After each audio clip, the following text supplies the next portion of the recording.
Hello, welcome one and all. Welcome to podcast number 102 and welcome to 11 signs that you should give up on your business and get out. Plus, the 2 secrets that will fix it.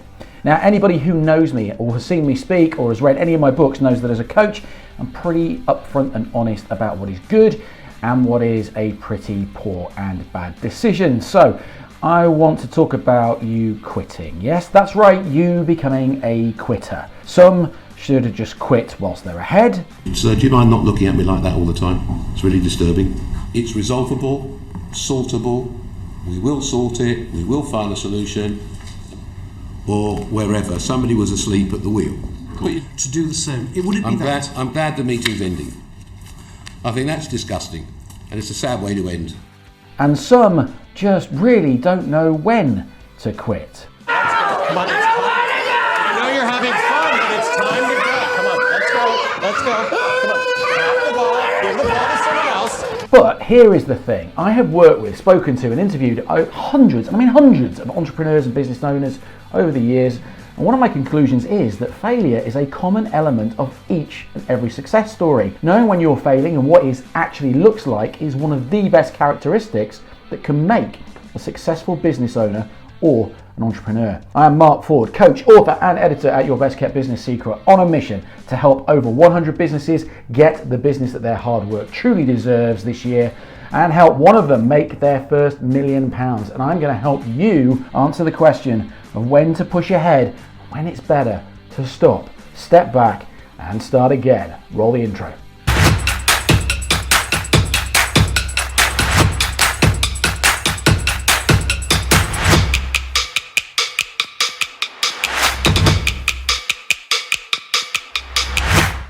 Now, on one hand, you hear people say that you should never give up, which is on its own a pretty stupid damn statement. There are good reasons in the life of many entrepreneurs and business owners to contemplate an exit strategy. On the other hand, you hear people use the word pivot as they talk about something failing, then moving on to the next thing that they fail at. The question is, when do you give up and when do you keep pushing ahead? Now, there is no set number of failures before you should give up. It has kind of more to do with developing a greater assessment of your entire situation. Should you call it quits in your business? Well, look, entrepreneurship can be a hugely rewarding journey, but struggles and failures are very, very real for most business owners. Your business might be hemorrhaging money, or your family life is going to suffer due to the demands of the business that you're in. Now, some entrepreneurs just actually get bored with business, believe it or not, and the business they started has probably turned out to something entirely different. Now, think about a business owner who perhaps has started a restaurant because they love cooking for friends and family, but the realities of running a restaurant is not all that they hoped it would be. The business they once loved is a constant source of stress and worries. And some entrepreneurs sacrifice their marriage. Others pay with their health. In the end, for many entrepreneurs, giving up is probably the only good option. So, is it time to close your business? Now, entrepreneurs quit their business for many reasons. So consider the following if you consider, or even thinking about considering giving up your business. Now, number one, do you offer the product that people are willing to pay for? Duh! But really, is your business idea any actual good? Now, many people start a business without asking the customer the most fundamental question: will you buy my product? Now, before you give up on your business, do market research and find out what customers actually want. Are you offering something that is not already out there? If you are offering something that is already out there, is your solution much better than the current solution? Starting with solving a problem first for a customer and then work backwards. See, every business is a problem solver. Don't just rely on what you think is a really good idea and then work backwards. Solve a problem, then get an idea on how it makes things easier for people.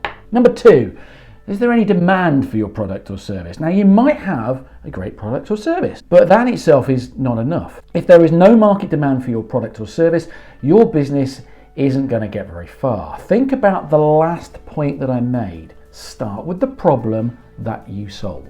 Number 3, do you have the right pricing? Now, pricing in any business is very tricky. Are you able to charge enough to run a profitable business? Now, a profitable business is actually simple maths. More money should come in than goes out of the business. Simple maths, however, doesn't mean simple business. Many entrepreneurs are struggling to find the right pricing for their products and their services. If they charge too little, they can stay in business because, well, they can't actually because of the lack of profit. And if they charge too much, their business will fail because of, well, simply a lack of customers. This too can be fixable. Now, number 4, are you better than your competition? Now, this is a tough question to answer because it requires a lot of soul searching and a lot of honesty. When you study your competition, do you get the feeling that you are more innovative, forward thinking? If you are only as good as your competition, your business will fail, even if you try and undercut their prices. You have to be significantly better in some shape or form to beat your competition. If you can't be, you have 2 choices. The easier of the 2 is to quit. The much harder option is to fight until you can offer something truly superior to what is already out there. Number 3, do you have a small group of die-hard fans? And this isn't about that amazing Christmas movie starring Bruce Willis. Welcome to the party, pal! Yes, you have to start small. Even Facebook started small, only focusing on Harvard students. If you can't even get a small group of people to love your product, there is no chance that your business will succeed. Don't judge your first step or your 10th step by somebody else's 10th, 100th, 1000th rise or fall. It's okay to take time to build your base of fans and customers, all right? Number 4, are your customers raving about your product and service? A happy customer is one that returns to your business again and again and again, or refers you to other people. If your customers are raving fans, they might be able to pull you through some of the tough times. It's a good sign if your customers are recommending you to other customers as well. But if they couldn't care less, you just found another potential reason to, well, move on. It's going to be a big deal over the next few years, so it's worth thinking about this and taking action where you need to. A business can have raving fan customers by actually just some of these, okay?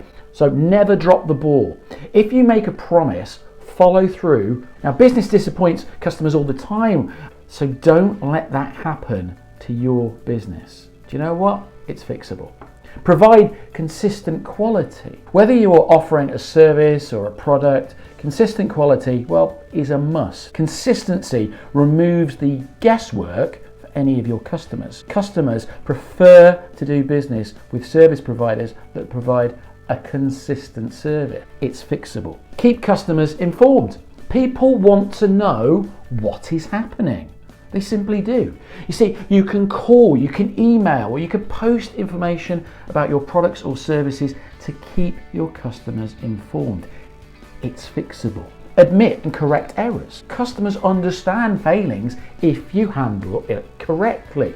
If you ignore customer complaints, they just ignore you. Happy customers come back to do more business with you. Unhappy customers will warn the world about your business, but it's fixable. Get everybody on board. Entrepreneurs can't do this alone, you know. To have raving customers, you need your entire team to back you up. Train your team to make sure that everybody is on board. It's fixable. Number 5, are you still passionate about your business? Passion in itself is insufficient for success and really doesn't pay the bills. It's also something that I groan at when people say that their passion for what they do makes them different to other business owners. No, it doesn't. Being passionate doesn't mean that every moment is like a wild ride that never ends. No matter how much you love your business, there are going to be ups and there are going to be downs. Passion helps you get over the downs, and there are many, but it just won't pay the bills. But it will get you there quicker. Now, without passion, you will most likely fail. If you're not getting pleasure out of your business, I'm telling you, it might as well be time to try something else. Number 6, are you making progress? If you thought this through, You must have sort of like set yourself some business goals, right? Did you want to get 100 new paying customers in the next 12 months or 5,000 new users? How close have you come to your goals? Traction is critical in any business. The benchmarks you should set for your venture should give you an idea of your progress. Progress is not only measured in profit or revenue. If you're a venture-backed startup, you might measure progress regarding users and churn. It's fixable. Number 7, do you have what it takes? This question should also be subtitled as, are you any good? This is not about one particular skill. To understand you have what it takes is to know if you are willing to fight on. If you don't have the skills required, can you build a team that does? If you don't have the right connections, can you hustle to open the right doors? You can't think your way to success. You have to take action and inspire other people to help you reach your goal. Even if you are smart with the right product, it will still take years of struggling to succeed. Are you willing to live with that pain? Guess what? It's fixable over time. Number 8, are you digging yourself a financial hole? Now, businesses get into debt all the time. Although it's best to avoid it, there are times when debt actually makes sense. If you just received a large order and you need to take on a loan to fulfill that order, it might make sense to take on that debt. But if the business has been slow and you've been reluctant to cut your costs, don't take on debt to keep your business afloat. That's just kicking the can a little bit further down the road. So you need to fix this now or have honest conversations right now. Number 9, does your team help? There's an excellent team behind every successful business. Does your team make you want to fight on? If your team is less than perfect, what can you do to improve it? If you haven't got one, think about who could be part of a team. Even if you're a solopreneur, look at who you outsource to or who you should do. Guess what? It's all fixable. Number 10, is stress ruining your life? Now, it's okay to have stress in an entrepreneur's life, but not if it overwhelms you.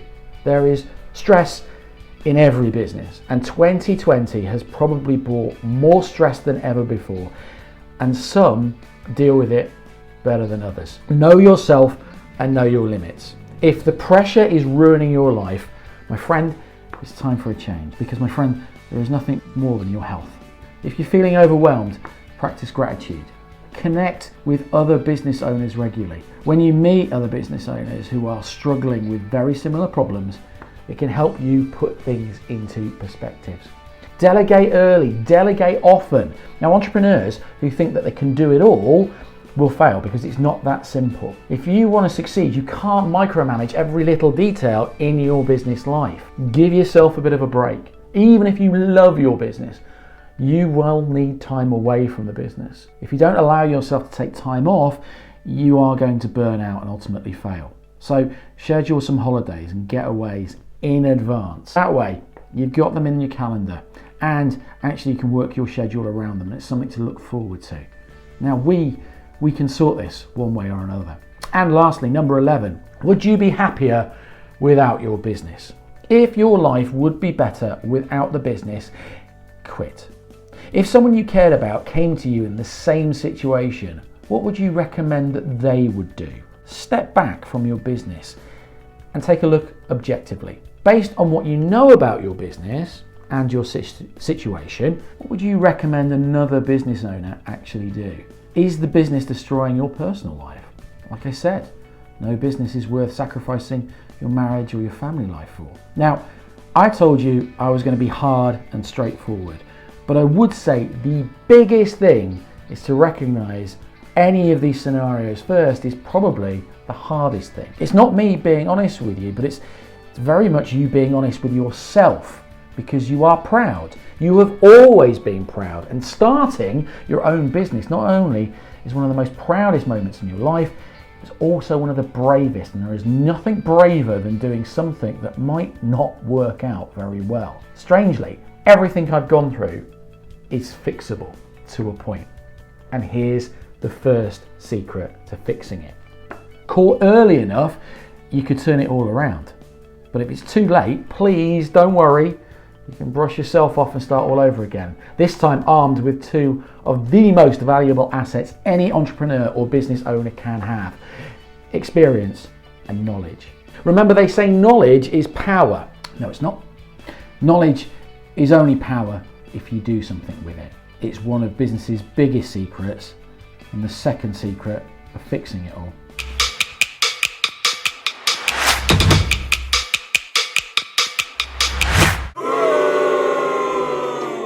And that's it for this episode of the podcast. If you want more ideas, thoughts and strategies and get stuff that really works in your business, just go to www.bestkeptbusinesssecret.co.uk and sign up and download the latest online magazine and take a look around at the hundreds of articles helping you get the business that you deserve. Or get in touch with me, as I am currently offering a free 30-minute business focus call where I'll help you get unstuck, get you moving forward, get you taking action and growing your bank balance as well as your business at www.markford.uk.